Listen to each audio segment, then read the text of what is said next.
Story time audio ബുക്സിലേക്ക് എല്ലാവർക്കും സ്വാഗതം. CV Nirmala എഴുതിയ നോവൽ സമയതീരം അവസാന ഭാഗം. അവതരണം സിന്ധു അശോക്. അനുപ്രിയയെ ലീനാമോഹൻ്റെ മുമ്പിൽ കൊണ്ടുചെന്ന് നിർത്തിയിട്ട് ലാവണ്യ പറഞ്ഞു, ഇതാണ് സാരി. ഇങ്ങനൊരു സാരി എവിടെയെങ്കിലും കണ്ടിട്ടുണ്ടോ? ഏയ് ഞാൻ എങ്ങനെ കാണാനാ? ഇതാരാണ്? ലീനാമോഹൻ അജ്ഞത ഭാവിച്ചു. ഇത് അനുപ്രിയ. ലാവണ്യ പരിചയപ്പെടുത്തി. ലീനയെപ്പോലെ തന്നെ ഒരു മോഡലാണ്. നിങ്ങൾ രണ്ടുപേരും കുമരകത്തെ ഒരു റിസോർട്ടിൽ ഒന്നിച്ച് താമസിച്ചിട്ടുണ്ട്? ഇല്ല, എനിക്ക് പരിചയമില്ല. ഞാൻ കണ്ടിട്ടേ ഇല്ലല്ലോ. എന്നെ കണ്ടിട്ടില്ലായിരിക്കും, പക്ഷേ ഈ സാരി കണ്ടിട്ടുണ്ടാവണം.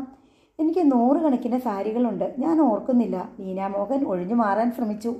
ഓർക്കാതിരിക്കാൻ ഈ സംഭവം നടന്നിട്ട് അധികകാലമൊന്നും ആയിട്ടില്ല. കഴിഞ്ഞ 1 മാസത്തിനുള്ളിൽ നടന്ന സംഭവമാണ്. ഈ സാരി വിലപിടിപ്പുള്ള സാരിയാണ്. എൻ്റെ ഓർമ്മയിലേക്ക് വരുന്നില്ല. കുമരകത്തെ ഒരു റിസോർട്ടിൽ ഈ അടുത്ത കാലത്ത് ആർക്കെങ്കിലും വേണ്ടി മോഡലായി അഭിനയിച്ചിരുന്നോ? ചിലപ്പോൾ ഉണ്ടാവാം. എനിക്ക് മിക്ക ദിവസങ്ങളിലും വർക്കുണ്ടാവും. ചില ദിവസം ഒന്നിലധികം കമ്പനികളുടെ അഡ്വർടൈസ്മെൻറ്റ് ചെയ്യേണ്ടി വരും. അതെവിടെ വെച്ചാണ് എന്നൊന്നും ഞാൻ ഓർത്ത് വെക്കാറില്ല. ഓർമ്മയിൽ വെക്കാതെ എങ്ങനെ അതത് ദിവസങ്ങളിൽ വർക്ക് ചെയ്യും? ഇത്രയേറെ തിരക്കുള്ള നിങ്ങൾക്ക് ഓരോ ദിവസത്തെയും പ്രോഗ്രാം ചാർട്ട് ചെയ്തല്ലേ പറ്റൂ. അത് ഞാൻ ഡയറിയിൽ കുറിച്ചിടുകയാ പതിവ്. ശരി, ആ ഡയറി ഒന്നെടുത്ത് നോക്കണം. ഏത് ദിവസമാണ് കുമരകത്തെ റിസോർട്ടിൽ പ്രസന്നചന്ദ്രൻ എന്നയാൾക്ക് വേണ്ടി മോഡലായതെന്ന്? ഓക്കെ, പക്ഷെ എന്താ അതിൻ്റെ ആവശ്യം? നിങ്ങളുടെ ഉദ്ദേശം എന്താ? ഇത് കണ്ടോ? ലാവണ്യ ഫോണുമായി എഴുന്നേറ്റ് ചെന്ന് മൊബൈലിൽ സേവ് ചെയ്തു വെച്ചിരുന്ന ഫോട്ടോകൾ ഓരോന്നായി കാണിച്ചു. ഈ ഫോട്ടോകൾക്ക് പോസ്റ്റ് ചെയ്തിരിക്കുന്നത് നിങ്ങളല്ലേ? ലീനാമോഹൻ ആ ഫോട്ടോകൾ നോക്കിയിട്ട് നിഷേധാർത്ഥത്തിൽ തലയാട്ടി. ഇത് ഞാനാണെന്ന് എങ്ങനെ പറയും? ഞാനാണെങ്കിൽ എൻ്റെ മുഖം ഇതിലെവിടെയെങ്കിലും കാണണ്ടേ? ഏത് ഫോട്ടോയിലുണ്ട് എൻ്റെ മുഖം? ഇപ്പം ഞങ്ങൾക്കൊരു കാര്യം കൂടി മനസ്സിലായി. നിങ്ങൾക്കും ഈ ഗൂഢാലോചനയിൽ പങ്കുണ്ടെന്ന്. ഏത് ഗൂഢാലോചന? നിങ്ങൾ എന്തൊക്കെയാണ് പറയുന്നത്? ഈ ഫോട്ടോസ് എല്ലാം നിങ്ങളുടെ കൂടെയുള്ള ഈ ലേഡിയുടെ അല്ലേ? അവളുടെ മുഖമാണല്ലോ മിക്ക ഫോട്ടോകളിലും. മുഖം വരാത്ത ഫോട്ടോസ് മാത്രമേ എങ്ങനെ എൻ്റെയാകും? അത് പറഞ്ഞു തരാം, ലാവണ്യ ദൃഢസ്വരത്തിൽ പറഞ്ഞു. ഈ റിസോർട്ടിൻ്റെ 2 ബെഡ്റൂമുകൾ ഒരേപോലെ ഡിസൈൻ ചെയ്തവയാണ്. ഒരേ ബെഡ്ഷീറ്റ്, ഒരേ പില്ലോ കവർ, ഒരേ ഫർണിച്ചർ, ഒരേ വിൻഡോ കർട്ടൻസ്. ഒരു റൂമിൽ നിങ്ങൾ, മറ്റേ റൂമിൽ അനുപ്രിയ. ഒരാൾ ദാ ഈ മൊബൈൽ ഫോണിൽ അനുപ്രിയയും ഈ ഫോട്ടോയിൽ കാണുന്ന പ്രതാപചന്ദ്രനും ഒന്നിച്ച് നിൽക്കുന്ന ഫോട്ടോ എടുക്കുന്നു. അതേ ഫോണുമായി പ്രസന്നചന്ദ്രനും ഫോട്ടോ എടുത്തയാളും അടുത്ത മുറിയിൽ ചെല്ലുന്നു. നിങ്ങൾ പ്രസന്നചന്ദ്രന് വേണ്ടി അനുപ്രിയയുടെ അതേ മോഡൽ സാരി അണിഞ്ഞ് മോഡലാകാൻ കാത്തിരിപ്പുണ്ട്. പ്രസന്നചന്ദ്രൻ നിങ്ങളെ കെട്ടിപ്പിടിക്കുമ്പോൾ നിങ്ങളുടെ മുഖം വരാത്ത വിധം പുറംതിരിഞ്ഞുള്ള ഒരു ഫോട്ടോഗ്രാഫർ ക്ലിക്ക് ചെയ്യുന്നു. വീണ്ടും നിങ്ങൾ അനുപ്രിയയുടെ മുറിയിൽ വരുന്നു. അനുപ്രിയയുടെ തോളത്ത് കൈവച്ച് ചേർന്ന് നിൽക്കുന്ന ഫോട്ടോ മൊബൈൽ ക്യാമറയിൽ എടുക്കുന്നു. പ്രസന്നചന്ദ്രന് ഫോട്ടോ എടുക്കുന്ന ആളും നിങ്ങളുടെ റൂമിൽ വരുന്നു. പ്രസന്നചന്ദ്രൻ നിങ്ങളെ കെട്ടിപ്പിടിച്ച് ചുംബിക്കുന്ന പടം എടുക്കുന്നു. ക്യാമറയ്ക്ക് ഫേവറായിട്ട് നിൽക്കുന്നത് പ്രസന്നചന്ദ്രൻ, ചുംബിക്കുന്നത് അനുപ്രിയയാണെന്ന് തെറ്റിദ്ധരിപ്പിക്കാൻ വേണ്ടി നിങ്ങൾ പുറംതിരിഞ്ഞാണ് നിൽപ്പ്. ദാ ഇത് കണ്ടോ? ലാവണ്യ ഫോട്ടോകൾ ലീനാമോഹനെ കാണിച്ചു. ഇങ്ങനൊന്നും ഞാൻ ചെയ്തിട്ടില്ല, ലീനാമോഹൻ നിഷേധിച്ചു. വെയിറ്റ്, ഇത് അനുപ്രിയയും പ്രസന്നചന്ദ്രനും ബെഡിലിരിക്കുന്ന ഫോട്ടോ. ദാ ഇത് കണ്ടോ? അടുത്ത ഫോട്ടോയിൽ നിങ്ങൾ ബെഡിൽ മലർന്നു കിടക്കുകയാണ്. പ്രസന്നചന്ദ്രൻ ബെഡിൽ കൈകുത്തി ചാഞ്ഞു കിടന്ന് നിങ്ങളെ കിസ് ചെയ്യുന്നു. പ്രസന്നചന്ദ്രൻ്റെ തല നിങ്ങളുടെ മുഖം മറച്ചിരിക്കുന്നു. ദാ ഈ ഫോട്ടോയിൽ പ്രസന്നചന്ദ്രൻ്റെ കൈ നിങ്ങളുടെ വയറിന് മീതെ അമർന്നിരിക്കുന്നു. സാരിയുടെ മുന്താണി ഊർന്നു വീണിരിക്കുകയാണ്. പ്രസന്നചന്ദ്രൻ്റെ തോൾഭാഗം കാരണം നിങ്ങളുടെ മുഖം കാണാൻ വയ്യ. അതിനാൽ അനുപ്രിയയാണെന്നേ തോന്നൂ. ദാ ഈ ഫോട്ടോയിൽ പ്രസന്നചന്ദ്രൻ്റെ കൈ എവിടെയാണെന്ന് നോക്ക്. ഇത്ര വൾഗറായിട്ട് പോസ്റ്റ് ചെയ്തതിന് പ്രസന്നചന്ദ്രൻ നിങ്ങൾക്ക് എന്ത് പ്രതിഫലം തന്നു? ഞാനല്ല ഇത്, ഞാനിങ്ങനെ പോസ്റ്റ് ചെയ്തിട്ടേയില്ല. ഇതല്ല എൻ്റെ തൊഴിൽ, മോഡലിംഗ് ആണ്. നിങ്ങൾക്ക് ആള് തെറ്റി. ഈ വീഡിയോ ഒന്ന് കണ്ടു നോക്കൂ. പ്രസന്നചന്ദ്രൻ നിങ്ങളെ കിസ് ചെയ്യുന്നു. ഫോട്ടോഗ്രാഫർ നിങ്ങളുടെ മുഖം മാത്രം പ്രസന്നചന്ദ്രൻ്റെ ബോഡി കൊണ്ട് മറയ്ക്കത്തക്ക വിധം വളരെ വിദഗ്ധമായി വർക്ക് ചെയ്തിരിക്കുന്നു. അയാളുടെ കൈ ഓടുന്നത് നിങ്ങളുടെ ശരീരത്തിലല്ലേ? ഞാൻ ഈ പ്രസന്നചന്ദ്രൻ എന്ന ആളെ അറിയപോലുമില്ല, ലീനാമോഹൻ തർപ്പിച്ചു പറഞ്ഞു. ദാ ഇത് പ്രസന്നചന്ദ്രൻ തന്ന ഫോണാണ്. നിങ്ങൾ തിരിച്ചറിയാതിരിക്കാൻ വേണ്ടിയാണ് ഇതിൻ്റെ സ്കിൻ മാറ്റിയത്. പ്രസന്നചന്ദ്രൻ ആ ദിവസവും അതിൻ്റെ തലേ ദിവസവും പിറ്റേ ദിവസവും പലതവണ നിങ്ങളെ വിളിച്ച് സംസാരിച്ചിട്ടുണ്ട്. ചിലപ്പോൾ എൻ്റെ അമ്മയെ വിളിച്ചിട്ടുണ്ടായിരിക്കാം. ഞാനല്ല ഫോൺ അറ്റൻഡ് ചെയ്തത്. ഇൻകമിംഗ് കോൾസും ഉണ്ട്. ഇതിൽ അമ്മ പ്രസന്നചന്ദ്രനെ വിളിച്ചതായിരിക്കുമോ പലതവണ? വെറുതെ ഒരു രസത്തിന്. എനിക്ക് നിങ്ങളോടൊന്നും സംസാരിക്കാനില്ല. നിങ്ങൾക്ക് ആൾ മാറിപ്പോയി. Please get out. ലീനാമോഹൻ, ലാവണ്യയുടെ ശബ്ദത്തിന് ഗൗരവമേറി. നിങ്ങൾ ആൾമാറാട്ടമാണ് നടത്തിയിരിക്കുന്നത്. ഇന്ത്യൻ പീനൽ കോഡിൽ അതിനുള്ള പരമാവധി ശിക്ഷ എന്താണെന്ന് ആരോടെങ്കിലും അന്വേഷിച്ചിട്ട് വേണം ഞങ്ങളെ ഗെറ്റ് ഔട്ട് അടിക്കാൻ. ഞങ്ങളങ്ങ് പോകാം. പിന്നെ നിങ്ങളോട് സംസാരിക്കുന്നത് പോലീസായിരിക്കും. വെറും പോലീസല്ല, ജില്ലാ പോലീസ് സൂപ്രണ്ട്. ഇത് ആൾമാറാട്ട കേസ് മാത്രമല്ല, ഡെഫമേഷൻ, അനുപ്രിയ മാനനഷ്ടത്തിന് കേസ് കൊടുക്കാൻ പോകുക. അതുകൊണ്ടും തീർന്നില്ല. സ്ത്രീപീഡനം, പ്രസന്നചന്ദ്രൻ റിസോർട്ടിൽ വെച്ച് അനുപ്രിയക്കെതിരെ നടത്തിയ പീഡന ശ്രമങ്ങളിൽ നിങ്ങളും പങ്കാളിയാണ്. ഈ ഫോട്ടോഗ്രാഫ്സ് മാത്രം മതി തെളിവ്. ഫോട്ടോഗ്രാഫർ നിങ്ങളുടെ മുഖം മാത്രമേ മറച്ചു പിടിച്ചിട്ടുള്ളൂ. നിങ്ങളുടെ ഇടത് കൈത്തണ്ടയിലുള്ള ഈ മറുകുണ്ടല്ലോ, അത് മറയ്ക്കാൻ അയാൾ മറന്നുപോയി. ലാവണ്യ ഫോട്ടോയിലെ ഇടത് കൈയിലെ മറുക് കാണിച്ചു കൊടുത്തു. ലീനാമോഹൻ്റെ മുഖം വെളുത്ത് വിളറി. എല്ലാ കണ്ണുകളും അവളുടെ ഇടത് കൈത്തണ്ടയിലേക്ക് ആകാംക്ഷയോടെ നോക്കി. കുരുമുളകിൻ്റെ വലുപ്പത്തിൽ തവിട്ട് നിറത്തിലൊരു മറുക്. എന്തെങ്കിലും പറയാനുണ്ടോ? ഞങ്ങളിനി അധിക സമയം ഇരിക്കുന്നില്ല, പോയിട്ട് വേറെ ജോലിയുണ്ട്. ലീനാമോഹൻ ഒന്നും മിണ്ടാനാവാതെ ഇരുന്നു. യെസ് ഓർ നോ, രണ്ടിലേതെങ്കിലും ഒന്ന് പറ. ഈ കോൺസ്പിറസി നിങ്ങളും കൂടെ അറിഞ്ഞിട്ടായിരുന്നോ അല്ലയോ? ഈ മുഖമില്ലാത്ത ഫോട്ടോഗ്രാഫിലെല്ലാം പോസ്റ്റ് ചെയ്തത് നിങ്ങളാണോ അല്ലയോ? നിങ്ങളുടെ മറുപടി കിട്ടിയിട്ട് വേണം ഞങ്ങൾക്ക് അടുത്ത സ്റ്റെപ്പ് എടുക്കാൻ. ഞാൻ തന്നെയാണ്. ലീനാമോഹൻ വിക്കി സമ്മതിച്ചു. ഇത്രയും വൾഗറായിട്ടുള്ള ഒരു മോഡലിങ്ങിന് പ്രസന്നചന്ദ്രൻ നിങ്ങൾക്ക് എന്ത് പ്രതിഫലം തന്നു? അങ്ങനെ വൾഗറായിട്ടൊന്നും ഞാൻ ചെയ്തിട്ടില്ല. എൻ്റെ ബോഡിയിൽ അവിടെ ടച്ച് ചെയ്തെന്നേയുള്ളൂ. ലീനാമോഹൻ ന്യായീകരിക്കാനൊരു ശ്രമം നടത്തി. ഓക്കെ, എത്ര രൂപ വാങ്ങി ടച്ച് ചെയ്യാൻ? ജെയ്സൺ ചോദിച്ചു. എൻ്റെ പ്രതിഫലം 50,000 രൂപയാ. അത് തന്നു. ശരി, ഞാനും 50,000 തരട്ടെ, എനിക്കും ടച്ച് ചെയ്യണം. ജെയ്സൺ, വേണ്ട, അവളുടെ ലെവല് വേറെ, നിൻ്റെ ലെവല് വേറെ. രശ്മി മേനോൻ ഓർമ്മപ്പെടുത്തി. ഏയ്, നീ എന്തിനാടി തെറ്റിദ്ധരിക്കുന്നേ? എനിക്ക് അവളുടെ ചെകിട്ടത്താ ടച്ച് ചെയ്യേണ്ടത്. എന്താ വല്ല കുഴപ്പമുണ്ടോ? ജെയ്സൺ ചോദിച്ചു. ലീനാമോഹൻ, ഇയാൾക്ക് ഇതൊരു സെറ്റപ്പാണെന്ന് അറിയായിരുന്നല്ലോ ഇല്ലേ? ഒരാളെ തേജോവധം ചെയ്യാൻ വേണ്ടിയാണെന്ന് ലാവണ്യ ചോദിച്ചു. എനിക്ക് ഡീറ്റെയിൽസ് ഒന്നും അറിയില്ലായിരുന്നു. ഒരു പെണ്ണിനെ കല്യാണം കഴിക്കാൻ വേണ്ടി ഇങ്ങനെ ചില അടവുകൾ വേണ്ടിവരും എന്ന് മാത്രമേ പറഞ്ഞുള്ളൂ. അത്രയ്ക്ക് ഇഷ്ടപ്പെട്ട പെണ്ണായതുകൊണ്ടാ റിസ്ക് എടുക്കുന്നതെന്നും പറഞ്ഞു. എന്നാലും സംഭവം മാനിപ്പുലേഷൻസ് ആണെന്ന് അറിയായിരുന്നല്ലോ ഇല്ലേ? അറിയായിരുന്നു. ഞങ്ങൾ എന്താ ചെയ്യേണ്ടത് പറ. പോലീസിൽ അറിയിക്കരുത് പ്ലീസ്. ആ സാരി ഞാൻ തിരിച്ചു തരാം. 50,000 രൂപയും തിരിച്ചു തരാം. 50,000 രൂപ തിരിച്ചു തരണ്ട, സാരി തന്നാൽ മതി, രശ്മി പറഞ്ഞു. ലീനാമോഹൻ അപ്പോൾ തന്നെ സാരി എടുത്തുകൊണ്ട് വന്നു. ജെയ്സൺ അത് വാങ്ങി അല്പം വിടർത്തി നോക്കി. അനുപ്രിയ ഉടുത്തിരിക്കുന്ന അതേ ഡിസൈൻ തന്നെ. കേസാക്കരുത്, ഉപദ്രവിക്കരുത്. മോഡലിംഗ് കൊണ്ടാ ജീവിച്ചു പോകുന്നേ. ലീനാമോഹൻ കൈകൂപ്പി കേണു. നിന്റെ ആദ്യത്തെ ഇരിപ്പും ഗമയും വർത്തമാനവും പൊങ്ങച്ചും ഒക്കെ കണ്ട തോന്നുമല്ലോടി. നീ ദിവസവും ഓരോ കിലോ തൂക്കം വരുന്ന 2 സ്വർണ്ണമുട്ട വീതം ഇട്ടിട്ട് അത് വിറ്റ് കിട്ടുന്ന പൈസ കൊണ്ടാ ജീവിക്കുന്നതെന്ന് ജെയ്സൺ അവളെ പരിഹസിച്ചു.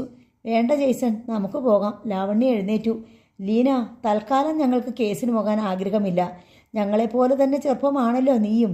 അറിയാവുന്ന തൊഴിൽ ചെയ്താൽ പോരെ?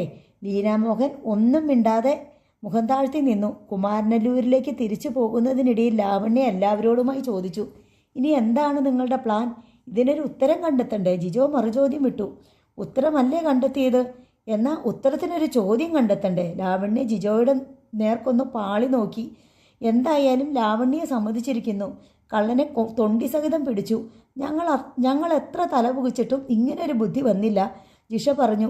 ഇതിലൊരു ഡബിൾ റോൾ പ്ലേ നടന്നിട്ടുണ്ടെന്ന് ലാവണ്യയ്ക്ക് എങ്ങനെ മനസ്സിലായി?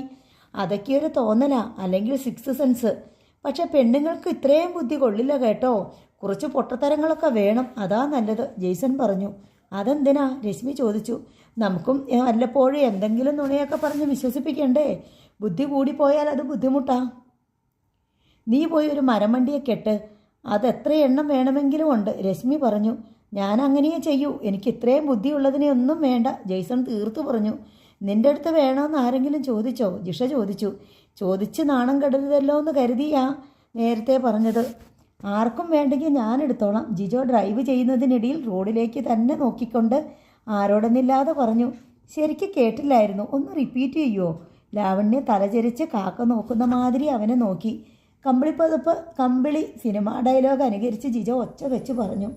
അതാ മോനെ നല്ലത്, ആവശ്യത്തിന് മിച്ചം ചൂടും കിട്ടും, വേറെ ചൂട് അന്വേഷിക്കേണ്ടി വരില്ല, രശ്മി മേനോൻ കമൻ്റ് ഇട്ടു. എന്തായാലും ഇത്രയൊക്കെ ആയില്ലേ? ലാവണ്യയുടെ ബുദ്ധിയിൽ എന്താ തോന്നുന്നേ? നമ്മളിനി എന്താ ചെയ്യണ്ടേ? ബോബി ചോദിച്ചു. ഞാൻ പറഞ്ഞാൽ നിങ്ങൾ കേൾക്കുമോ? ഇല്ല, ജെയ്സൺ പറഞ്ഞു. പോടാ, രശ്മി അവൻ്റെ തോളത്ത് കൈ വെച്ച് അടിച്ചു. പറ ലാവണ്യ, നീ ഇപ്പം ഞങ്ങളുടെ ടീം ലീഡറല്ലേ? അനുപ്രിയയുടെ കല്യാണ നിശ്ചയമൊക്കെ കഴിഞ്ഞല്ലേ? പ്രസന്നചന്ദ്രൻ അനുവിനെ മാരി ചെയ്യാൻ പോവുകയാണെന്ന് നാടാകെ പാട്ടാവുകയും ചെയ്തു. ഇനിയിപ്പോൾ പ്രസന്നചന്ദ്രനെ അനുപ്രിയ കെട്ടട്ടെ. ഞാൻ വിനയനെയും കെട്ടാം. എന്താ? ലാവണ്യ എല്ലാവരെയും മാറി മാറി നോക്കി. അനുപ്രിയ ഉൾക്കിടിലത്തിൻ്റെ വിറയലിൽ ലാവണ്യയുടെ മുഖത്തേക്ക് ഉറ്റുനോക്കി.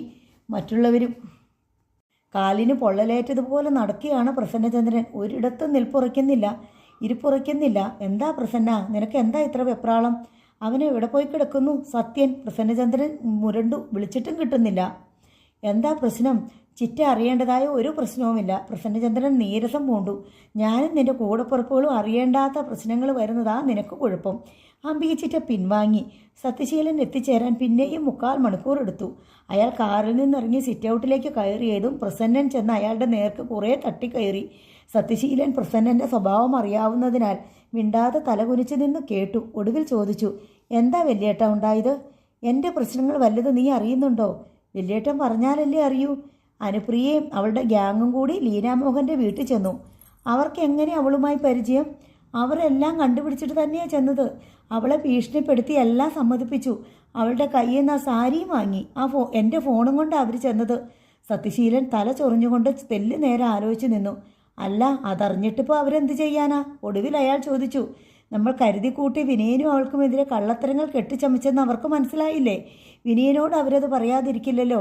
അത് ആലോചിക്കേണ്ട വിഷയമാ. സത്യശീലൻ നെറ്റി തടവിക്കൊണ്ട് ചിന്താധീനനായി പറഞ്ഞു. നീ കുമാരനല്ലൂർ പോയ കാര്യം എന്തായി? വിലാസിനിയെ കണ്ടു സംസാരിച്ചോ? അവർ തൽക്കാലം അവിടുന്ന് മാറി താമസിക്കാൻ ഉദ്ദേശിക്കുന്നില്ല. അതെന്താ? പ്രസന്നചന്ദ്രൻ്റെ ദേഷ്യം പിടിച്ചു. അവർക്ക് താമസിക്കാൻ വീടില്ല. വീടില്ലെങ്കിൽ വാടക വീട്ടിൽ താമസിക്കണം. അതിനല്ലേ നമ്മൾ 15 ലക്ഷം രൂപയുടെ ചെക്ക് കൊടുത്തത്. പണം ബാങ്കിന്ന് അവർ വിഡ്രോ ചെയ്തല്ലോ. വീട് പണി തുടങ്ങിയിട്ടേയുള്ളൂ. അത് പണി തീർത്തിട്ടേ അവർ മാറുന്നുള്ളൂ എന്ന് പറയുന്നു. ഗ്രഹണ സമയത്ത് ഞാഞ്ഞൂളും പത്തി പിരിക്കുമെന്ന് പറയുന്നത് ശരിയാ അല്ലേടാ? ഞാനൊരു സത്യം പറഞ്ഞ വല്യേട്ടൻ എന്നോട് ദേഷ്യം തോന്നരുത്. എന്താ? ഇപ്പം നമ്മൾ തോറ്റു നിൽക്കുക. അതിപ്പോഴാണോ നിനക്ക് മനസ്സിലായത്? നമ്മൾ കളിച്ച എല്ലാ കളിയും പൊളിഞ്ഞു. വിനയൻ്റെ കൂട്ടുകാർ മാത്രമല്ല, വിനയനും ഇപ്പം മനസ്സിലായിട്ടുണ്ട് നമ്മൾ എന്തൊക്കെയാ ചെയ്തതെന്ന്. അതാണല്ലോ ഏറ്റവും വലിയ പ്രശ്നം. നാട്ടുകാരുടെ മുന്നിലും നമ്മൾ കുറേ നാണം കിട്ടും. പ്രസന്നെ മൂളിയിരുത്തി. ഒരിടത്തെങ്കിലും നമുക്ക് ജയിക്കണ്ടേ? അതിനി ഒറ്റ വഴിയേയുള്ളൂ. അനുപ്രിയെ വല്യേട്ടൻ തന്നെ കല്യാണം കഴിക്കുക. പ്രസന്നചന്ദ്രൻ അമ്പരപ്പോടെ മുഖമുയർത്തി സത്യശീലനെ നോക്കി. ആർക്കും എതിർക്കാൻ പറ്റില്ല.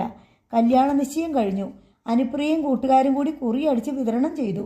നമുക്ക് പിൻബലത്തിന് എഗ്രിമെൻറ്റിലെ വ്യവസ്ഥകളുമുണ്ട്. വിനയൻ അതുപോലൊരു പെണ്ണിനെ കല്യാണം കഴിക്കാമെങ്കിൽ വല്യേട്ടൻ എന്തുകൊണ്ടായിക്കൂടാ? പ്രസന്നൻ സത്യശീലൻ്റെ മുഖത്തേക്കും അതിനപ്പുറത്ത് അനുപ്രിയയുടെ മുഖത്തേക്കും അതിനുമപ്പുറത്ത് വിനയേന്ദ്രൻ്റെ മുഖത്തേക്കും നോക്കിക്കൊണ്ട് നിന്നു. പിന്നെയും 100 കണക്കിന് മുഖങ്ങൾ അയാളുടെ കാഴ്ചയ്ക്ക് അപ്പുറത്തു നിന്നും കടന്നു വന്നുകൊണ്ടിരുന്നു. ഡ്രൈവർ ബാലനാണ് അംബിക ചിറ്റിക്ക് വിവാഹക്ഷണകത്തിൻ്റെ കോപ്പി കാട്ടിക്കൊടുത്തത്. ഇത് കുറേ അച്ചടിച്ചിട്ടുണ്ട്, അയച്ചു തുടങ്ങിയെന്നാണ് ഞാൻ അറിഞ്ഞേ. ബാലൻ പറഞ്ഞു. നമ്മുടെ കമ്പനിയിലുള്ളവർക്കെല്ലാം കൊടുത്തോ? അംബിക ചിറ്റ ചോദിച്ചു. ഇവിടെ ആർക്കും കൊടുത്തിട്ടില്ല, പക്ഷേ ദൂരെയുള്ളവർക്ക് അയച്ചു തുടങ്ങി. പിന്നെ ടൗണിലെ കടകളിലൊക്കെ കൊടുക്കുന്നുണ്ട്. ഇതാരാ അച്ചടിപ്പിച്ചത്? സത്യശീലൻ സാറാ. അവനാണ് സകല കുരുട്ടുബുദ്ധിയുടെയും പിറകിൽ അല്ലേ? അല്ലേന്നോ? വല്യേട്ടനെ കൊണ്ട് ഇതെല്ലാം ചെയ്യിക്കുന്നത് സത്യശീലൻ സാറാണെന്നുള്ളത് എല്ലാവർക്കും അറിയാവുന്ന കാര്യമാണ്. പ്രസന്നന് എന്തു പറ്റിയെന്നാണ് ഞാൻ ആലോചിക്കുന്നേ? അംബിക ചിറ്റ വേഗതയോടെ ചോദിച്ചു. ഉച്ചയ്ക്ക് പ്രസന്നൻ ഊണിനെത്തുമ്പോൾ ഇതേപ്പറ്റി സംസാരിക്കണമെന്ന് അവർ ഉറച്ചു. പ്രസന്നൻ വിലാസിനിയെയും അനുപ്രിയയെയും കാണാൻ വേണ്ടി കുമാരനല്ലൂരുള്ള വീട്ടിലേക്ക് പോയിരിക്കുകയായിരുന്നു. അവിടെ വിനയചന്ദ്രൻ്റെ ചില സുഹൃത്തുക്കൾ ഉണ്ടായിരുന്നു. അവരുടെ സാന്നിധ്യത്തിൽ പ്രസന്നൻ വിലാസിനിയെ വിളിച്ച് സംസാരിച്ചു. നിങ്ങൾ ഈ വീട്ടിൽ നിന്ന് മാറി താമസിക്കണമെന്ന് ഞാൻ പറഞ്ഞത് പിൻവലിച്ചിരിക്കുന്നു. നിങ്ങൾക്ക് വീട് പണി തീരുന്നതുവരെ ഇവിടെ താമസിക്കാം. വീട് പണി തീർന്നാലും ഇവിടെ താമസിക്കാം. അത് വേണ്ട, 6 മാസത്തിനുള്ളിൽ വീട് പണി തീരും. ഞങ്ങൾക്ക് ഇവിടുന്ന് തിരിച്ചു പോയാൽ മതിയെന്നേ ഉള്ളൂ, വിലാസിനി പറഞ്ഞു. അതിൻ്റെ ആവശ്യം വരില്ല. ഞാൻ ആദ്യം പറഞ്ഞിരുന്നതുപോലെ ഈ വീട് നിങ്ങൾക്ക് തരാൻ തന്നെ തീരുമാനിച്ചു. അതിനു പകരമല്ലേ 15 ലക്ഷം രൂപ തന്നത്? അത് സാരമില്ല.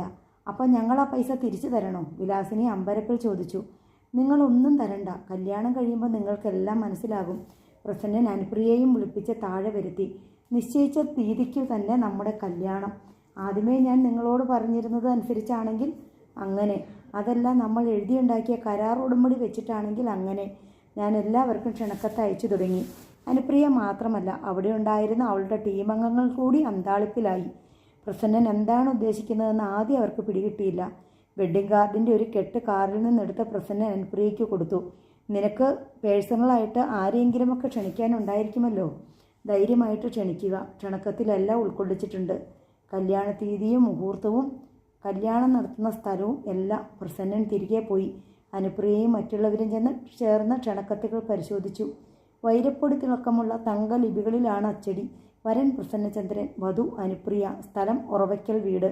നാഗശ്ശേരി ജംഗ്ഷനിൽ നിന്ന് ഉറവയ്ക്കൽ വീട്ടിലേക്കുള്ള വഴി ആരോ മാർക്കിട്ട് വെഡ്ഡിംഗ് കാർഡിൻ്റെ മറുഭാഗത്ത് അടയാളപ്പെടുത്തിയിട്ടുണ്ട്. ആള് കല്യാണം നടത്താൻ തന്നെയാണല്ലോ ഉദ്ദേശം. ജെയ്സൺ ആശ്ചര്യത്തോടെ പറഞ്ഞു. ഇതല്ലല്ലോ നമ്മൾ പ്രതീക്ഷിച്ചത്. രശ്മിയാണ് പറഞ്ഞത് ഈ കല്യാണം യാതൊരു കാരണവശാലും നടത്തല്ലേ എന്ന് പറഞ്ഞ് അയാൾ കാല് പിടിക്കാൻ വരുമെന്ന്. ജിജോ രശ്മിയെ കുറ്റപ്പെടുത്തി. അയാൾക്കിഷ്ടമല്ലായിരുന്നല്ലോ കല്യാണം കഴിക്കാൻ, അതും അനുപ്രിയയെ. അവൾ ഡ്രൈവർ സുധാകരൻ്റെ മകളാണെന്നുള്ള ഒറ്റ കാരണം കൊണ്ടാണല്ലോ വിനയനെയും അവളെയും തമ്മിൽ അകറ്റാൻ ശ്രമിച്ചതും ഈ കുതന്ത്രങ്ങളെല്ലാം ആലോചിച്ച് നടപ്പാക്കിയതും. അത് വിട് ജെയ്സൺ, ജിഷ പറഞ്ഞു. അയാളിപ്പോൾ പ്ലേറ്റ് ഒന്നുകൂടി മറച്ചു വെച്ചിരിക്കുക. ഇനി നമ്മൾ ചെന്ന് അയാളുടെ കാല് പിടിക്കണമെന്നായിരിക്കും അയാളുടെ ആഗ്രഹം. നമ്മളെന്തിനാ അയാളുടെ കാല് പിടിക്കുന്നത്? രശ്മി മോനെ ചോദിച്ചു. ഈ കല്യാണത്തിൽ നിന്ന് ഒഴിവാകാൻ, ജോജി പറഞ്ഞു. നമുക്കങ്ങനെ ഒഴിവാകേണ്ടെങ്കിലോ? ഈ കല്യാണം നടന്നോട്ടെ, അപ്പോൾ പിന്നെ കാല് പിടിക്കേണ്ട ആവശ്യമില്ലല്ലോ. കല്യാണം നടത്താനോ? അനുപ്രിയ കണ്ണും വിളിച്ചു. പൊന്നു മോളെ, അയാൾ 19ാമത്തെ അടവുമായിട്ട് വന്നതല്ലേ. അയാൾ കല്യാണം കഴിച്ചേക്കാം എന്ന് പറയുമ്പോൾ അതിൽ നിന്ന് ഒഴിവാകേണ്ടത് നമ്മുടെ മാത്രം ആവശ്യമായി. നമ്മൾ കല്യാണത്തിന് റെഡിയാണെന്ന് പറയുമ്പോൾ അതിൽ നിന്ന് ഒഴിവാകേണ്ടത് അയാളുടെ ആവശ്യമായിട്ട് വരും. അങ്ങനെ വരുത്തണം. അത് ശരിയാ. ജെയ്സണും ജിജോയും ടോമിനും അതിനോട് അനുകൂലിച്ചു. വിഷ്ണുപ്രിയയുടെ മനസ്സിൽ മാത്രം ഒരാശങ്ക ബാക്കി നിന്നു. വിലാസിനിയുടെ വീട് ഇടിച്ചു കളഞ്ഞ സ്ഥലത്ത് പുതിയ വീട് പണിയുന്നത് വളരെ വേഗത്തിൽ പുരോഗമിക്കുന്നുണ്ടായിരുന്നു.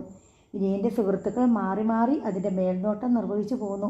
പണം കയ്യിലുണ്ടായിരുന്നതിനാൽ ഒരിടത്തും യാതൊരു തടസ്സവും ഉണ്ടായില്ല.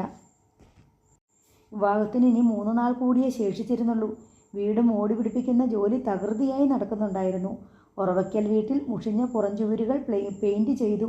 സിറ്റൗട്ടിലെ ഹാളിലും ചില പരിഷ്കാരങ്ങൾ വരുത്തി. മുറ്റത്ത് പന്തലും മണ്ഡപവും കെട്ടുന്ന ജോലി തുടങ്ങി. അമ്പിയച്ചിട്ട് ഇതെല്ലാം കണ്ട് വിശ്വാസം വരാതെ പ്രസന്നനോട് 2-3 വട്ടം ചോദിച്ചു. നീ എന്തുദ്ദേശിച്ച പ്രസന്ന ഇത്? കല്യാണം കഴിക്കുന്നില്ലെന്ന് തീരുമാനിച്ചിരുന്ന നീ ഇപ്പോൾ കല്യാണം കഴിക്കാൻ പോവാണോ? അത് നിൻ്റെ അനുജൻ സ്നേഹിച്ച പെണ്ണിനെ? അവരിത് പറഞ്ഞിട്ടില്ല ഇത് വേണ്ടെന്ന്. എന്താ അതിനർത്ഥം? അനുപ്രിയയ്ക്ക് എൻ്റെ ഭാര്യയാകാൻ സമ്മതമാണെന്നല്ലേ? അല്ലെങ്കിൽ അവർ വരട്ടെ. സമ്മർദ്ദതന്ത്രം പ്രയോഗിച്ച് ഇനി എന്നെ തോൽപ്പിക്കാമെന്ന് അവരാരും കരുതണ്ട. അവരങ്ങനെ വരുന്നില്ലെങ്കിലോ? അനുപ്രിയെ ഞാൻ കല്യാണം കഴിക്കും. ജീവിതത്തിൽ ഒരിക്കലും കല്യാണം കഴിക്കില്ലെന്ന് ഉഗ്രശബ്ദമൊന്നും ഞാൻ എടുത്തിട്ടില്ല. അവസാന മുഹൂർത്തത്തിൽ അവർ കല്യാണം വേണ്ടെന്ന് പറഞ്ഞാലോ? അവർ വരട്ടെ ചിറ്റേ, അതൊക്കെ നമുക്ക് അപ്പം തീരുമാനിക്കാമല്ലോ. അങ്ങനെ പറഞ്ഞുവെങ്കിലും പ്രസന്നൻ്റെ തീരുമാനം മറ്റൊന്നായിരുന്നു. അവസാന നിമിഷം അനുപ്രിയയുടെയും സംഘത്തിൻ്റെയും ഭാഗത്തു നിന്ന് എതിർപ്പും ഇടപെടലും ഉണ്ടാകുമെന്ന് തന്നെ അയാൾ കണക്കുകൂട്ടി. വലിയേട്ടൻ ഇനി ഒന്നും നോക്കാനില്ല. സത്യശീലൻ പ്രസന്നനെ ധൈര്യപ്പെടുത്തി. അനുപ്രിയയെ കല്യാണം കഴിക്കുന്നത് തന്നെ അന്തസ്സ്. നമ്മൾ വാക്കുപാലിച്ചെന്ന് ആരുടെ മുന്നിലും നെഞ്ചി വിരിച്ച് നിൽക്കാം. കല്യാണത്തിന് ശേഷം അനുപ്രിയയോട് എങ്ങനെ പെരുമാറണമെന്ന് വലിയേട്ടൻ തന്നെ ആലോചിച്ച് തീരുമാനിച്ചാൽ മതി. വാശിയും വൈരാഗ്യം തീർക്കാനാണെങ്കിൽ അതിനും അവസരമുണ്ട്. അതല്ല സ്വസ്ഥമായിട്ടൊരു കുടുംബജീവിതം വേണമെന്നാണെങ്കിൽ അതും സാധിക്കും. പ്രസന്നൻ അതെല്ലാം തലകുലുക്കി മനസ്സിൽ വെച്ചു. പ്രസന്നൻ്റെ ഇളയ സഹോദരി കാർത്തികയും കുടുംബവും 2 ദിവസം മുമ്പേ തന്നെ എത്തിച്ചേർന്നിരുന്നു. അവളെയും കൂട്ടിയാണ് പ്രസന്നൻ വിവാഹവസ്ത്രങ്ങളും ആഭരണങ്ങളും വാങ്ങാൻ പോയത്. തന്നെ കൂടി വിളിക്കുമെന്ന് അമ്പികച്ചിറ്റ കരുതിയെങ്കിലും അതുണ്ടായില്ല. അനുപ്രിയയെയോ അവളുടെ ആളുകളെയോ വിവരം അറിയിച്ചതുപോലുമില്ല. വസ്ത്രങ്ങളും ആഭരണങ്ങളും സെലക്ട് ചെയ്തു കൊണ്ടുവന്നപ്പോൾ മാത്രമാണ് അമ്പിയച്ചിറ്റയ്ക്ക് കാണാനായത്. ആഭരണങ്ങളെല്ലാം പ്രസന്നൻ തൻ്റെ സേഫ് ലോക്കറിൽ തന്നെ സൂക്ഷിച്ചു. വിവാഹത്തലേന്ന് പന്തലിൻ്റെയും മണ്ഡപത്തിൻ്റെയും അവസാന മിനുക്കുപണികളും തീർന്നു. പ്രസന്നൻ കുമാരനല്ലൂരെ വീട്ടിലെത്തി വിലാസിനിയെയും അനുപ്രിയയെയും വിളിച്ച് നാളെ രാവിലെ കാർ വരുമെന്നും അപ്പോൾ അതിൽ കയറി ഉറവയ്ക്കലേക്ക് വരണമെന്നും നിർദ്ദേശിച്ചു. ഉറവയ്ക്കൽ രാവിലെ തന്നെ ബ്യൂട്ടീഷ്യൻ എത്തും. അവിടെ വെച്ചാണ് നവവധുവിൻ്റെ അണിഞ്ഞൊരുങ്ങൽ. രാത്രി വളരെ വൈകുന്നത് വരെ സത്യശീലൻ പ്രസന്നനോടൊപ്പം ഉറവയ്ക്കലുണ്ടായിരുന്നു. അനുപ്രിയയുടെയും കൂട്ടുകാരുടെയും ഭാഗത്തു നിന്ന് എന്തെങ്കിലും പ്രതികരണങ്ങൾ ഉണ്ടാകുമെന്നായിരുന്നു അവരുടെ കണക്കുകൂട്ടൽ. രാത്രി ശാന്തമായി കടന്നുപോയി. രാവിലെ തന്നെ ഉറവയ്ക്കൽ നിന്നൊരു കാറ് കുമാരനല്ലൂരെ വീട്ടിലെത്തി. അതിൽ സത്യശീലനോടൊപ്പം ബാലനും ഉണ്ടായിരുന്നു. അനുപ്രിയയെയും വിലാസിനെയും പൂർണിമയെയും അനീഷിനെയും സത്യശീലൻ കാറിൽ കയറ്റി. അവിടെ ഉണ്ടായിരുന്ന മറ്റുള്ളവർ സത്യശീലൻ്റെ കാറിന് പിന്നാലെ പോയി. അരമണിക്കൂറിനുള്ളിൽ അവർ ഉറവയ്ക്കലെത്തി. കല്യാണ വീട് അനക്കം വെച്ച് തുടങ്ങിയിരുന്നു. വധുവിനെ ഒരുക്കാനായുള്ള മുറിയിൽ ബ്യൂട്ടീഷ്യൻ കാത്തിരിപ്പുണ്ടായിരുന്നു. വിവാഹവസ്ത്രങ്ങളും ആഭരണങ്ങളും മുല്ലപ്പൂമാലയും എല്ലാം അണിയിച്ച് ബ്യൂട്ടീഷ്യൻ അനുപ്രിയയെ ഒരുക്കി. അതിനിടയിൽ പ്രസന്നചന്ദ്രൻ സത്യശീലനെ വിളിച്ച് എതിർപക്ഷത്ത് എന്തെങ്കിലും രഹസ്യ നീക്കങ്ങളുണ്ടോ എന്ന് തിരക്കി. ഒന്നും കാണാനില്ല. ആ ടീം മുഴുവൻ ഇവിടുണ്ട്. അവർ തമാശയൊക്കെ പറഞ്ഞ് ചിരിച്ച് അവിടൊക്കെ ചുറ്റി നടക്കുന്നു. ചിലരൊക്കെ ഇവിടുന്ന് ബ്രേക്ക്ഫാസ്റ്റും കഴിച്ചു. സത്യശീലൻ മറുപടി നൽകി. യാതൊരു എതിർപ്പും ഇല്ലാതെ കീഴടങ്ങാൻ എന്താ കാരണം? അതാ ഞാനും ആലോചിക്കുന്നേ. അനുപ്രിയയും പ്രത്യേകിച്ചൊരു ഭാവവും ഇല്ലാതെ ബ്യൂട്ടീഷ്യന് മുന്നിൽ ഇരുന്ന് കൊടുത്തിരിക്കുന്നു. അവരെതിർക്കാത്തത് നമുക്ക് നല്ലതല്ലേ? ഇതിൻ്റെ പിറകിൽ ഹിഡൻ അജണ്ട വല്ലതുമുണ്ടോ എന്നാ സംശയം. വലിയേട്ടൻ തൽക്കാലം ഒന്ന് ഭയപ്പെടേണ്ട, ഞാൻ നോക്കിക്കൊള്ളാം. സത്യശീലൻ ഉറപ്പ് കൊടുത്തു. അയാൾ പറഞ്ഞത് ആത്മാർത്ഥമായിട്ടായിരുന്നു. സത്യശീലൻ്റെ ആളുകൾ പലയിടത്തു നിന്ന് വരുന്നവരെയും ചുറ്റിത്തിരിയുന്നവരെയും നിരീക്ഷിക്കുന്നുണ്ട്. അവന്മാർ അലമ്പുമോ എന്ന് മാത്രം നോക്കിയാൽ മതി. സത്യശീലൻ പറഞ്ഞു. മുഹൂർത്ത സമയത്ത് വലിയ ബഹളമുണ്ടാക്കി ഉന്തും തള്ളും വാക്കേറ്റമൊക്കെ കല്യാണം മുടക്കാറില്ലേ? അതിനുള്ള സാധ്യത ഒരു കാരണവശാലും ഉണ്ടാകരുത്, പ്രസന്നചന്ദ്രൻ ഓർപ്പിച്ചു. അതിനൊക്കെ ഞാൻ ആളെ വെച്ചിട്ടുണ്ട്. മണ്ഡപത്തിന് ചുറ്റും നമ്മുടെ ആൾക്കാരുടെ ഒരു വലയമുണ്ടാകും, സത്യശീലൻ ധൈര്യപ്പെടുത്തി. ക്ഷണിക്കപ്പെട്ട അതിഥികൾ എത്തിക്കൊണ്ടിരുന്നു. 11 മണിയായപ്പോഴേക്കും വീടും പരിസരവും ആളുകളെ കൊണ്ട് നിറഞ്ഞു. ലാവണ്യയും രാജഗോപാലും കയറിയ കാറും എത്തിച്ചേർന്നു. അവരുടെ കാർ വീടിൻ്റെ പിൻഭാഗത്താണ് പാർക്ക് ചെയ്തത്. മുഹൂർത്തം അടുത്തു. നവവധുവായി അണിഞ്ഞൊരുങ്ങിയ അനുപ്രിയ അംബികച്ചിറ്റിക്ക് വെറ്റിലപ്പാക്ക് സമർപ്പിച്ച് അനുഗ്രഹം തേടി. കാർത്തികയും അംബികച്ചിറ്റിയും കൂടി അനുപ്രിയയെ കതിർമണ്ഡപത്തിലേക്ക് ആനയിച്ചു. അവിടെ വധുവിനായി സജ്ജീകരിച്ചിരുന്ന ഭാഗത്ത് അവൾ ഉപവിഷ്ടയായി. സ്റ്റേജിൻ്റെ വലതുഭാഗത്ത് നാഗസ്വരമേളം മുറുകുന്നുണ്ടായിരുന്നു. പന്തലും പരിസരവും അതിഥികളെ കൊണ്ട് നിറഞ്ഞിരുന്നു. നവവരൻ്റെ വേഷമണിഞ്ഞ് പ്രസന്നചന്ദ്രൻ സ്റ്റേജിലേക്ക് വന്നു. സത്യശീലൻ സ്റ്റേജിൽ തന്നെ ചുറ്റുപാടുകൾ നിരീക്ഷിച്ചുകൊണ്ട് നിൽപ്പുണ്ടായിരുന്നു. കുഴപ്പമൊന്നും ഇല്ലല്ലോ? പ്രസന്നചന്ദ്രൻ അയാളോട് അടക്കിയ സ്വരത്തിൽ ചോദിച്ചു. ഒരു കുഴപ്പവുമില്ല. അനുപ്രിയയുടെ കൂടെ സ്റ്റേജിൽ ഫാമിലി മെമ്പേഴ്സും 2-3 പെൺകുട്ടികളും മാത്രമേയുള്ളൂ. പ്രസന്നചന്ദ്രനോട് സ്റ്റേജിൽ പ്രതിസുത വധുവിൻ്റെ അരികെ ചെന്നിരിക്കാൻ ഉറവയ്ക്കൽ കുടുംബക്ഷേത്രത്തിൻ്റെ ശാന്തിക്കാരൻ നിർദ്ദേശിക്കുന്നുണ്ടായിരുന്നു. മുഹൂർത്തം തെറ്റരുത്. പ്രസന്നചന്ദ്രൻ നിർദ്ദിഷ്ട സ്ഥാനത്തേക്ക് നീങ്ങുമ്പോൾ ലാവണ്യ പിന്നിൽ നിന്നും വിളിച്ചു. അങ്കിളെ, ഒരു സെക്കൻഡ് പ്ലീസ്.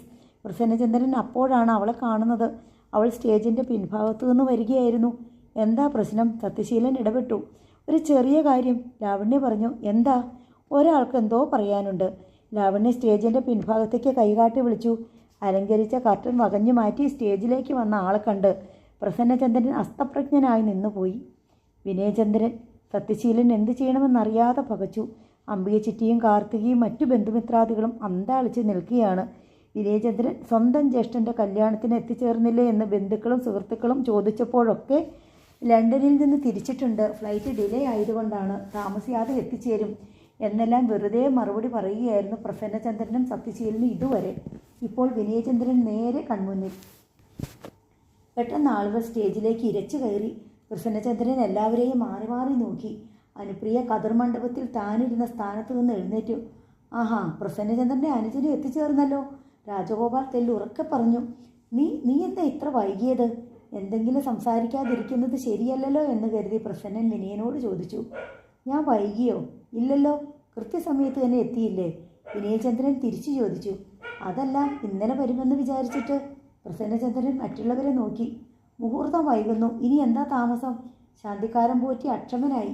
വലിയേട്ടനോട് എനിക്കൊരു ചോദ്യമുണ്ട്. വിനയചന്ദ്രൻ പ്രസന്നൻ്റെ മുമ്പിലേക്ക് നീങ്ങി നിന്നു. പ്രസന്നചന്ദ്രൻ സത്യശീലനെ തെരഞ്ഞ് ചുറ്റും തലതിരിച്ച് നോക്കി. പക്ഷെ സ്റ്റേജിൽ വിനയൻ്റെ സുഹൃത്തുക്കളും കുറേ അപരിചിതരും പിന്നെ രാജഗോപാലും മകളും. ഒരു വലിയ നാണക്കേട് സംഭവിക്കാൻ പോവുകയാണെന്ന് പ്രസന്നൻ്റെ ഉള്ളിലൊരു മുന്നറിയിപ്പ് മുഴങ്ങുന്നുണ്ടായിരുന്നു. അങ്കിൾ, സത്യശീലനെയാണോ നോക്കുന്നത്? പ്രസന്നനോട് അപരിചിതയായ ഏതോ ഒരു പെൺകുട്ടി ചോദിച്ചു. ആ ചോദ്യത്തിൽ ഒരു പന്തികേടുണ്ടെന്ന് പ്രസന്നന് തോന്നി. വലിയേട്ടൻ എന്താ ഒന്നും മിണ്ടാത്തേ? വിനയചന്ദ്രൻ ജ്യേഷ്ഠൻ്റെ മുഖത്തു നിന്ന് കണ്ണെടുക്കാതെ നിന്നു. എനിക്ക് ചോദിക്കാനും പറയാനും എന്താ ഉള്ളതെന്ന് വലിയേട്ടൻ ചോദിച്ചില്ല. ഞാൻ ഇത്രയും നാൾ എവിടെയായിരുന്നെന്ന് ചോദിച്ചില്ല. ഞാനില്ലാതെ എന്നെ അറിയിക്കുക പോലും ചെയ്യാതെ നടത്തേണ്ട കല്യാണമാണോ വലിയേട്ടൻ്റേത്? പ്രസന്നചന്ദ്രൻ്റെ മുഖത്താണ് എല്ലാ കണ്ണുകളും. സ്റ്റേജിന് താഴെ പന്തലിൻ്റെ മുൻഭാഗത്തായി ചെറിയ തോതിൽ ഉന്തും തള്ളും നടക്കുന്നുണ്ടായിരുന്നു. വിനയചന്ദ്രൻ സ്റ്റേജിൽ പ്രത്യക്ഷപ്പെട്ടതോടെ രംഗത്തു നിന്നും മെല്ലെ ഊർന്ന് പിൻവാങ്ങിയ സത്യശീലനെ വിനയചന്ദ്രൻ്റെ ഏതാനും സുഹൃത്തുക്കൾ ചേർന്ന് പിടിച്ചുകൊണ്ട് വരികയാണ്. സത്യശീലൻ്റെ ആളുകൾ എതിർക്കാൻ ശ്രമിക്കുന്നുണ്ട്. പിടിവലിക്കിടയിൽ സത്യശീലൻ മോടിയിലണിഞ്ഞ പുതിയ ഷർട്ടിൻ്റെ ബട്ടൺസ് പൊട്ടി. പോക്കറ്റ് ആരോ വലിച്ചു കീറിയതുപോലെ താഴേക്ക് തൂങ്ങിക്കിടന്നു. അനുപ്രിയയുടെ അയൽക്കാരും സമീപവാസികളുമായ ആളുകൾ മുൻകൂട്ടി നിശ്ചയിച്ച പ്രകാരം ചുറ്റും വലയം ചെയ്തതിനാൽ സത്യശീലന് രക്ഷപ്പെടാൻ കഴിഞ്ഞില്ല. അയാളെ എല്ലാവരും കൂടി പിടിച്ചു വലിച്ച് സ്റ്റേജിൽ പ്രസന്നചന്ദ്രൻ്റെ മുന്നിലെത്തിച്ചു. ഇതല്ലേ അങ്കിൾ അന്വേഷിച്ചുകൊണ്ടിരുന്ന സത്യശീലൻ? ലാവണ്യ ചെറിയൊരു പരിഹാസധ്വനിയോടെ ചോദിച്ചു. തൻ്റെ മനസാക്ഷി സൂക്ഷിപ്പുകാരനായ മാനേജറുടെ അവസ്ഥ കണ്ട് പ്രസന്നൻ്റെ മുഖം വിളറി. സ്റ്റേജിലേക്ക് ആളുകൾ തള്ളിക്കയറാൻ ശ്രമിക്കുന്നത് തടയാനായി സ്റ്റേജിലുണ്ടായിരുന്ന കുറേ പേർ അങ്ങോട്ട് നീങ്ങി.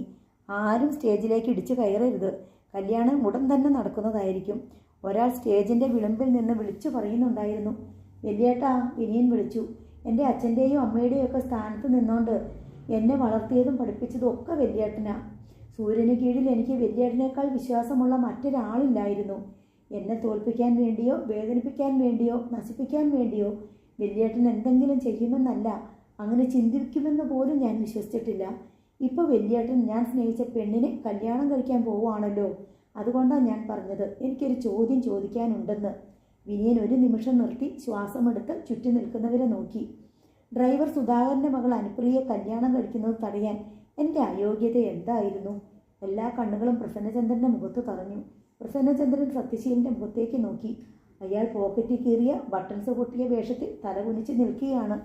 എനിക്ക് ഒരുപാട് ചോദ്യങ്ങളുണ്ട് വലിയേട്ടനോട്. അതൊന്നും ഞാൻ ചോദിക്കുന്നില്ല.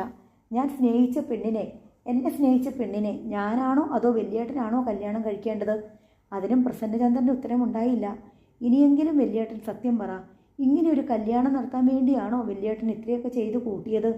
നീ ഇവളെ കല്യാണം കഴിച്ചാൽ നമ്മുടെ കുടുംബത്തിനുണ്ടാകുന്ന മാനക്കേട് ഒഴിവാക്കാൻ വേണ്ടി ചെയ്തതാ ഓരോന്നും. ഒടുവിൽ പ്രസന്നചന്ദ്രൻ അനുജനെ കുറ്റപ്പെടുത്തി. വലിയേട്ടൻ ഇതുവരെ ഉണ്ടാക്കിയ അത്രയും മാനക്കേട് ഞാൻ ഉണ്ടാക്കിയോ നമ്മുടെ കുടുംബത്തിന്? നീ കാരണമാണ് ഇങ്ങനെയെല്ലാം സംഭവിച്ചത്. ഞാൻ ചെയ്ത തെറ്റെന്താണെന്ന് വലിയേട്ടൻ പറ. ഇവിടെ വലിയേട്ടൻ തന്നെ ക്ഷണിച്ചു വരുത്തിയ ആളുകളുണ്ടല്ലോ, കേൾക്കട്ടെ. എന്തു പറയണമെന്ന് പ്രസന്നചന്ദ്രൻ അറിയില്ലായിരുന്നു. ഞാൻ ഇവളെ സ്നേഹിക്കുന്നു എന്ന് വലിയേട്ടനോട് പറഞ്ഞിട്ടില്ലായിരുന്നു. ഇവളെ കല്യാണം കഴിപ്പിച്ച് തരണമെന്ന് ഞാൻ പറഞ്ഞിട്ടില്ല. ഉണ്ടോ? നീ പറയുന്നതിന് മുമ്പേ തടയാനാണ് ഞാൻ ശ്രമിച്ചത്. എന്നിട്ട് വലിയേട്ടൻ ഇപ്പോൾ എവിടെ എത്തി നിൽക്കുന്നു? ഞാൻ ചെയ്യരുത് എന്ന് വലിയേട്ടൻ ആഗ്രഹിച്ചത് എന്താണോ അത് വലിയേട്ടൻ തന്നെ ചെയ്യുന്നു അല്ലേ? അത് ഞാൻ എൻ്റെ മാനം രക്ഷിക്കാൻ വേണ്ടി ചെയ്തതാ. ഞാൻ ചെയ്താൽ മാനം നഷ്ടപ്പെടുന്ന അതേ സംഗതി വലിയേട്ടൻ ചെയ്താൽ മാനം രക്ഷപ്പെടുന്ന അവസ്ഥ എന്താ? അതെനിക്ക് മനസ്സിലാകുന്നില്ല. പോലീസും നാട്ടുകാരും ഒക്കെ ഇടപെടേണ്ടി വന്നു. പത്രങ്ങളിലൊക്കെ വാർത്ത വന്നു. നാഗശ്ശേരിക്കര മുഴുവൻ അറിഞ്ഞു. എന്നിട്ടും വലിയേട്ടൻ പറയുന്നു മാനം രക്ഷപ്പെടുത്തിയെന്ന്. എങ്ങോട്ട് രക്ഷപ്പെടുത്തി? വലിയേട്ടൻ ഇതുവരെ ചെയ്തതെല്ലാം നന്നായി എന്ന് പറയുന്ന ഒരാളെയെങ്കിലും ചൂണ്ടിക്കാണിച്ച് തരാമോ? ഏറ്റവും വലിയ സുഹൃത്താണല്ലോ രാജഗോപാലെങ്കിൽ. അദ്ദേഹം ഇതെല്ലാം കേട്ടു നിൽപ്പുണ്ടല്ലോ. അദ്ദേഹം പറയട്ടെ. പ്രസന്നചന്ദ്രൻ ഇതുവരെ കാണിച്ചത് മുഴുവൻ ഭയങ്കര ചെറ്റത്തരമാണെന്ന് എനിക്ക് പറയാനുള്ളൂ. രാജഗോപാൽ സംസാരിക്കാൻ അവസരം കാത്തു നിന്ന പോലെ പെട്ടെന്ന് തന്നെ പറഞ്ഞു.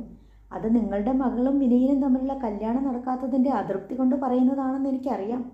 പ്രസന്നൻ തർക്കിച്ചു. എനിക്ക് യാതൊരു അതൃപ്തിയുമില്ലടോ. നിങ്ങൾ വിനയൻ്റെ സമ്മതമില്ലാതെ വിവാഹനിശ്ചയം വരെ തീരുമാനിച്ചതെന്ന് പിന്നീടാണ് ഞാൻ അറിഞ്ഞത്. താൻ കാരണം എനിക്കും എൻ്റെ മകൾക്കും ബന്ധുക്കൾക്കും കുറച്ച് ബുദ്ധിമുട്ടുകളൊക്കെ ഉണ്ടായി. ഞങ്ങളത് ഓവർകം ചെയ്തു കഴിഞ്ഞു. താനാണ് ചെളിയുണ്ടാക്കി അതിൽ കിടന്ന് കീടത്തെ പോലെ നുണയ്ക്കുന്നത്, രാജഗോപാൽ പറഞ്ഞു. വലിയേട്ടൻ ഒരിക്കലും സ്വന്തം ഇഷ്ടമല്ലാതെ മറ്റുള്ളവരുടെ ഇഷ്ടം എന്താണെന്ന് നോക്കിയിട്ടില്ല. വലിയേട്ടന് ഇഷ്ടമല്ലാത്ത ഒരു പെണ്ണിനെ ഭീഷണിപ്പെടുത്തി കല്യാണം കഴിക്കാൻ തീരുമാനിക്കുക, ഒരു വിധവയും മക്കളും താമസിക്കുന്ന വീട് ഇടിച്ചു കളയുക, സ്വന്തം അനുജനെയും പെങ്ങളെയും ചിറ്റിയെയും നാനാതരം നുണകൾ പറഞ്ഞു തെറ്റിദ്ധരിപ്പിക്കുക, ഒരു കുടുംബത്തെ മുഴുവൻ അന്യായമായി വീട്ടുതടങ്കലിൽ വയ്ക്കുക. ഇതൊക്കെ ചെയ്യുമ്പോൾ മറ്റുള്ളവരുടെ വേദന എന്താണെന്ന് വലിയേട്ടൻ ഒരു നിമിഷമെങ്കിലും ആലോചിച്ചിട്ടുണ്ടോ? വലിയേട്ടനെ എൻ്റെ അച്ഛൻ്റെ സ്ഥാനത്ത് കരുതി സ്നേഹിച്ച് വിശ്വസിച്ച ഞാൻ ഹൃദയം തകർന്ന ഈ നാട്ടിൽ നിന്ന് പോയത്. വലിയേട്ടൻ പറഞ്ഞതും കാണിച്ചതും ഒന്നും അപ്പോഴും ഞാൻ വിശ്വസിച്ചില്ല. പ്രസന്നൻ ആരുടെയും മുഖത്ത് നോക്കാതെ തലകുനിച്ച് കേട്ടു നിന്നു. എൻ്റെ കൂട്ടുകാരുടെ ത്യാഗവും സഹായവും ആത്മാർത്ഥതയും കൊണ്ട് മാത്രമാണ് അനുപ്രിയയും ആ കുടുംബവും ആത്മഹത്യ ചെയ്യാതെ ഇപ്പോഴും ജീവനോടിരിക്കുന്നത്. വലിയേട്ടൻ അതറിയാമായിരുന്നു. അവർ ആത്മഹത്യ ചെയ്യണമെന്നായിരുന്നു വലിയേട്ടൻ്റെ ആഗ്രഹം അല്ലേ? അതിന് പ്രസന്നനിൽ നിന്ന് പ്രതികരണമില്ല. കൂടുതൽ വിചാരണയ്ക്കും വിധിക്കും ഒന്നും സമയമില്ല വിനയ. സമയം പോണു. ഇവിടെ നടത്താനിരുന്ന കല്യാണം എന്തായാലും നടക്കട്ടെ. നമ്മൾ കാരണം ഇനി അത് മുടക്കണ്ട, രാജഗോപാൽ പറഞ്ഞു. വലിയേട്ടൻ ഇത്രയൊക്കെ എത്തിയില്ലേ? ഇനി വലിയേട്ടൻ തീരുമാനിച്ചോ, ഞാനാണോ അതോ വലിയേട്ടനാണോ ഇവളെ കല്യാണം കഴിക്കേണ്ടതെന്ന്? എല്ലാ കണ്ണുകളും തൻ്റെ മുഖത്താണെന്ന് പ്രസന്നചന്ദ്രൻ അറിയാമായിരുന്നു. ഒരു തീച്ചുകുളയുടെ നടുവിലാണ് എല്ലാവരും ചേർന്ന് തന്നെ നിർത്തിയിരിക്കുന്നതെന്ന് അയാൾക്ക് തോന്നി. ആ വൈതരണിയിൽ അയാളോട് സഹതപിക്കാൻ അംബികച്ചിറ്റ മാത്രമേ ഉണ്ടായിരുന്നുള്ളൂ. പ്രസന്ന അമ്പിയച്ചിട്ട് മുന്നോട്ട് വന്ന് വിളിച്ചു. കഴിഞ്ഞതൊന്നും ഇനി പറഞ്ഞിട്ടോ തർക്കിച്ചിട്ടോ കാര്യമില്ലല്ലോ. ഇപ്പം കല്യാണം നടക്കുകയാണ് വേണ്ടത്. അവൻ്റെ പെണ്ണല്ലേ പ്രസന്ന, അവന് തന്നെ വിട്ടുകൊടുത്തേക്ക്. പ്രസന്നൻ്റെ മറുപടി കാത്ത് എല്ലാവരും തെല്ലിട നിശബ്ദരായി നിന്നു. എനിക്ക് വലിയേട്ടൻ്റെ സ്വത്തൊന്നും തരണ്ട, വലിയേട്ടനുണ്ടാക്കിയ വീടും വേണ്ട, അതെല്ലാം വലിയേട്ടൻ്റെ മാത്രം സമ്പാദ്യങ്ങളാണ്. ഞങ്ങൾ ഒന്നിച്ച് ജീവിക്കാൻ അനുവദിച്ചാൽ മാത്രം മതി. എനിക്കിപ്പോൾ ഒരു ജോലിയുണ്ട്. വലിയേട്ടൻ്റെ മാനം കെടുത്താൻ വേണ്ടി അനുവിനെയും കൊണ്ട് ഞാൻ ഈ നാട്ടിൽ താമസിക്കാനും ഉദ്ദേശിക്കുന്നില്ല. അവളുടെ പാസ്പോർട്ട് റെഡിയായിട്ടുണ്ട്. കല്യാണം കഴിഞ്ഞാൽ ഞങ്ങൾ സ്ഥലം വിട്ടു പോയിക്കൊള്ളാം, വിനയചന്ദ്രൻ പറഞ്ഞു. എന്തെങ്കിലും ഒന്ന് പറ പ്രസന്ന, സമയം പോണു. രാജഗോപാൽ ധൃതി കൂട്ടി. നിങ്ങളുടെ ഇഷ്ടം പോലെ എന്താണെന്ന് വെച്ചാൽ ചെയ്യ്. പ്രസന്നൻ പെട്ടെന്ന് സ്റ്റേജിൻ്റെ പിന്നിലേക്ക് തിരിച്ചു നടന്നു. അയാൾ സ്റ്റേജിൽ നിന്നിറങ്ങാൻ ഭാവിക്കുമ്പോഴേക്കും രാജഗോപാലും പഞ്ചായത്ത് പ്രസിഡന്റും അമ്പിയച്ചിറ്റിയും കാർത്തിയും കൂടി അയാളെ സമീപിച്ചു. പ്രസന്ന, താൻ ഇനിയും പരിഹാസ്യനാകരുത്. അവരെ അനുഗ്രഹിച്ച് കല്യാണം നടത്തി കൊടുക്കുക. തൻ്റെ മനസ്സിൽ തൻ്റെ അനുജനോട് അല്പമെങ്കിലും സ്നേഹവും ചെയ്തു പോയ കാര്യങ്ങളിൽ കുറ്റബോധവും ഉണ്ടെങ്കിൽ താൻ അതാ ചെയ്യേണ്ടത്. താനാണ് മുന്നിൽ നിന്ന് ആ കല്യാണം നടത്തി കൊടുക്കേണ്ടത്. അങ്ങനെ ചെയ്യുമ്പോൾ താൻ ചെറുതാവുകയല്ല വലുതാവുകയാണ് ചെയ്യുന്നത്. താൻ വിളിച്ചിട്ട് വന്നുകൂടിയവരാ ഞങ്ങളെല്ലാം, ഒരു നാട് മുഴുവൻ. ഞങ്ങളോടും തനിക്ക് ഒരു ഉത്തരവാദിത്വവും കടമയും ബഹുമാനവും വേണ്ടേ? പ്രസന്നൻ എന്ത് ചെയ്യണമെന്നറിയാതെ നിന്നു. പ്രസന്ന, വാ, ഇഷ്ടമുണ്ടെങ്കിലും ഇല്ലെങ്കിലും നീ അത് നടത്തി കൊടുക്ക്. നിന്റെ കടമയത്. അമ്പിയച്ചിട്ട പ്രസന്നൻ്റെ കൈക്ക് പിടിച്ച മണ്ഡപത്തിനരികിലേക്ക് കൂട്ടിക്കൊണ്ടുപോയി. പിന്നെ എല്ലാം വേഗത്തിലായിരുന്നു. മുൻകൂട്ടി തീരുമാനിച്ചതിൽ നിന്ന് ചെറിയൊരു വ്യത്യാസം മാത്രമേ ഉണ്ടായിരുന്നുള്ളൂ. പ്രസന്നചന്ദ്രൻ ഇരിക്കാൻ ഉറച്ചിരുന്ന സ്ഥാനത്ത് വിനയചന്ദ്രൻ വന്നു. അനുപ്രിയ തൽസ്ഥാനത്ത് തന്നെ. ചടങ്ങിനും ആചാരങ്ങൾക്കും അതിഥികൾക്കും ഒന്നിനും മാറ്റമില്ല. ഇതുവരേക്കും തൊട്ടടുത്ത നിമിഷം എന്താണ് സംഭവിക്കാൻ പോവുകയെന്നറിയാതെ ഒരങ്കലാപ്പിലായിരുന്നു അനുപ്രിയ. പ്രസന്നചന്ദ്രൻ അയാളുടെ പിറന്നാളാഘോഷവേളയിൽ വിവാഹപ്രഖ്യാപനം നടത്തിയ ആ നിമിഷം മുതൽ ഈ നിമിഷം വരെയും അതങ്ങനെ തന്നെയായിരുന്നു. മൃദുസുത വരൻ്റെ സ്ഥാനത്ത് തൻ്റെ അടുക്കലിരിക്കുന്നത് വിനയചന്ദ്രൻ തന്നെയാണോ എന്ന വിശ്വാസം വരാതെ അവൾ ഇടയ്ക്കിടെ നോക്കുന്നുണ്ടായിരുന്നു. അങ്ങനെ നോക്കുമ്പോഴെല്ലാം കണ്ണുനീർ വന്ന് അവളുടെ കാഴ്ച മറഞ്ഞു. വിനയചന്ദ്രൻ അവളുടെ കഴുത്തിൽ മിന്നുകെട്ടുമ്പോഴും ചിലപ്പോൾ അതൊരു സ്വപ്നമായിരിക്കാമെന്ന് അവൾക്ക് തോന്നി. ആ വിവാഹപ്രഖ്യാപനം മുതൽ ഇന്നേ വരെ അവൾക്ക് കാണേണ്ടി വന്നിട്ടുള്ള പേടി സ്വപ്നങ്ങൾക്ക് കണക്കില്ല. എല്ലാ പേടി സ്വപ്നങ്ങളുടെയും അവസാനത്തിൽ റോസാപ്പൂ വിടർന്ന പോലെയൊരു നല്ല സ്വപ്നം. ഒരുപക്ഷെ അടുത്ത നിമിഷം തൻ്റെ ഉറക്കം ഞെട്ടുകയും സ്വപ്നം അവസാനിക്കുകയും ചെയ്തേക്കാം. അനുപ്രിയ കണ്ണടച്ച് തുറന്ന് ചുറ്റും നോക്കി. നേരിയ കണ്ണീർപ്പാടയ്ക്കപ്പുറത്ത് ആൾക്കൂട്ടം, സ്നേഹിതർ, പുഷ്പവർഷം. വീണ്ടും കണ്ണു നിറഞ്ഞ് കാഴ്ച മറഞ്ഞു. ഇത് സ്വപ്നമായാലും ജീവിതമായാലും ഇതിൽ നിന്ന് ഒരിക്കലും ഉണരില്ലേ എന്നവൾ കണ്ണീരോടെ മൂകം പ്രാർത്ഥിച്ചുകൊണ്ടിരുന്നു. എല്ലാവർക്കും സഹകരണത്തിന് നന്ദി. വീണ്ടും പുതിയൊരു നോവലുമായി നമുക്ക് വീണ്ടും കാണാം.